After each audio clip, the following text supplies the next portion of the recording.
Assalamualaikum warahmatullahi wabarakatuh. Nama saya Tri Asmira Novita, NIM 190306088. Saya dari kelas peternakan A. Saya ingin menjelaskan perencanaan bisnis. Salah satu kunci sukses. Jadi saya akan menjelaskan tentang perencanaan bisnis. Latar belakangnya, makanan ringan dan cemilan merupakan makanan yang sangat disukai oleh banyak orang, mungkin karena penyajiannya yang sangat praktis untuk dikonsumsi dari. Jadi tujuan untuk pendirian usaha adalah mencoba dan belajar aktif di bidang kewirausahaan dan bisnis untuk mendapatkan laba dan lain-lain. Terus ada perencanaan usaha. Mulai usaha adalah adanya kemampuan menuangkan ide-ide atau gagasan cemerlang yang kreatif dan inovatif. Perencanaan bisnis adalah sebuah dokumen tertulis yang menjawab pertanyaan-pertanyaan secara rinci dan detail. Contohnya, apakah produk Anda? Mengapa Anda menjalankan bisnis tersebut? Perencanaan usaha itu ada konsep dan strategi produk. Jadi strategi produk adalah suatu strategi yang dilaksanakan oleh perusahaan yang berkaitan dengan apa yang dipasarkan. Strategi produk ini sebenarnya tidak hanya berlanjutnya kerangka dasar dari suatu rencana bisnis meliputi 1.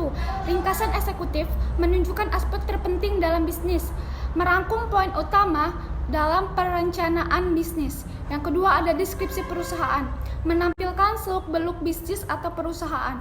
Yang ketiga deskripsi target pasar, mengidentifikasi tipe orang atau bisnis yang paling disukai konsumen dan menjelaskan kebutuhan dan keinginan mereka.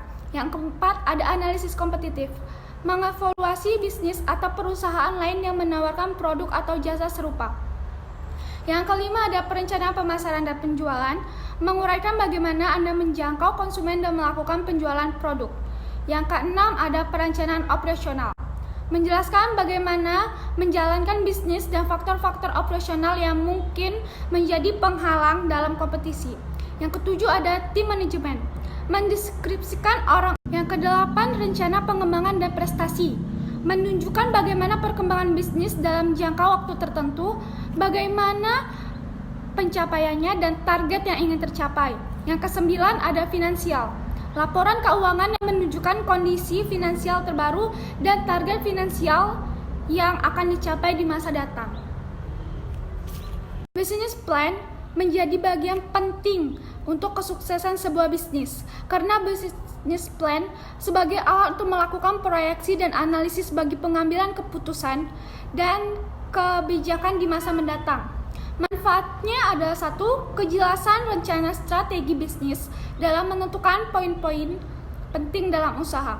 Yang kedua, potensi besar keberhasilan bisnis karena adanya kejelasan arah tujuan serta visi misi bisnis. Yang ketiga ada persiapan lebih matang dalam menghadapi masalah atau resiko yang akan terjadi. Yang keempat ada kejelasan peluang serta potensi pasar. Yang kelima dapat memprioritaskan sumber daya yang dibutuhkan.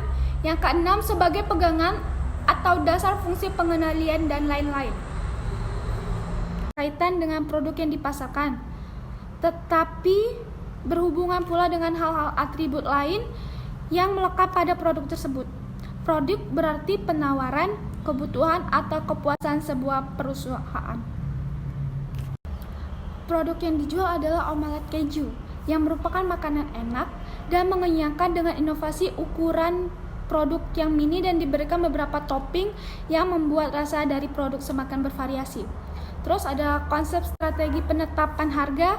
Strategi penetapan harga mempunyai beberapa fungsi penting sebagai penunjang segala aktivitas transaksi dengan tetap memperhatikan standar kemampuan konsumen dalam melakukan transaksi. Terus ada konsep dari strategi promosi.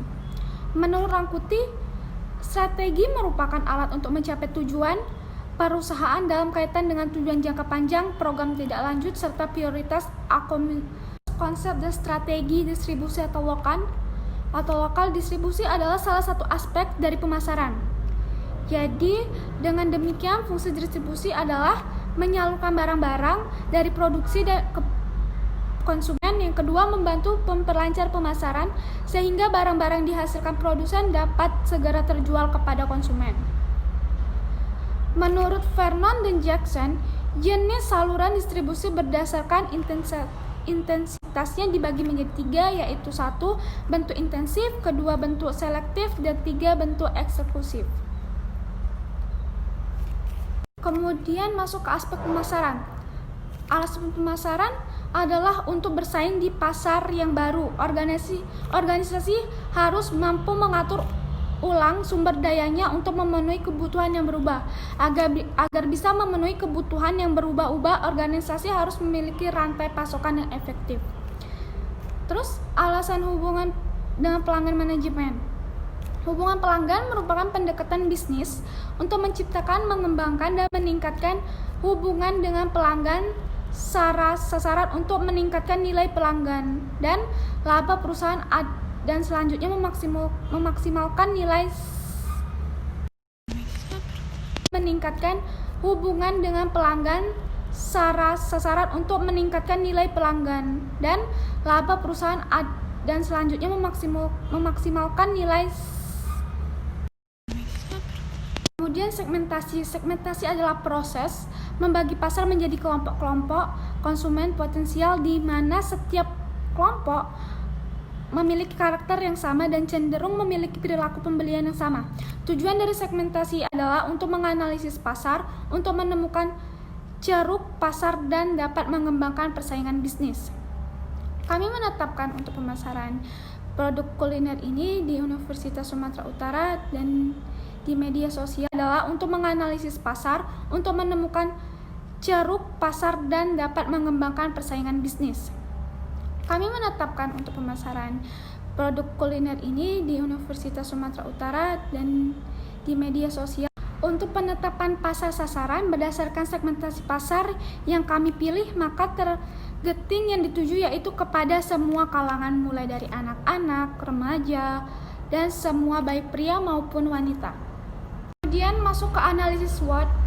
Analisis SWOT adalah suatu metode perencanaan strategi yang digunakan untuk mengevaluasi faktor-faktor yang menjadi kekuatan, kelemahan, peluang, dan ancaman yang mungkin terjadi dalam mencari suatu tujuan dari kegiatan, proyek, atau kegiatan usaha atau perusahaan atau lembaga dalam skala yang lebih luas. Metode SWOT banyak dipakai di dunia bisnis dalam menetapkan perencanaan perusahaan berkaitan dengan aspek penerapan di dunia bisnis. Proses perencanaan bisnis membutuhkan penilaian mengenai kondisi ini dan gambaran ke depan untuk mempengaruhi proses pencapaian tujuan. Terus masuk ke analisis SWOT. Straight. Yang pertama itu ada straight. Harga jual produk yang terjangkau dari semua kalangan masyarakat, penampilan menarik dan kecil sehingga pembeli tak perlu memotong lagi bentuknya,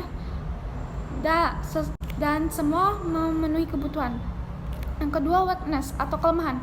Produk makanan yang mudah untuk ditiru jenis dan bentuknya.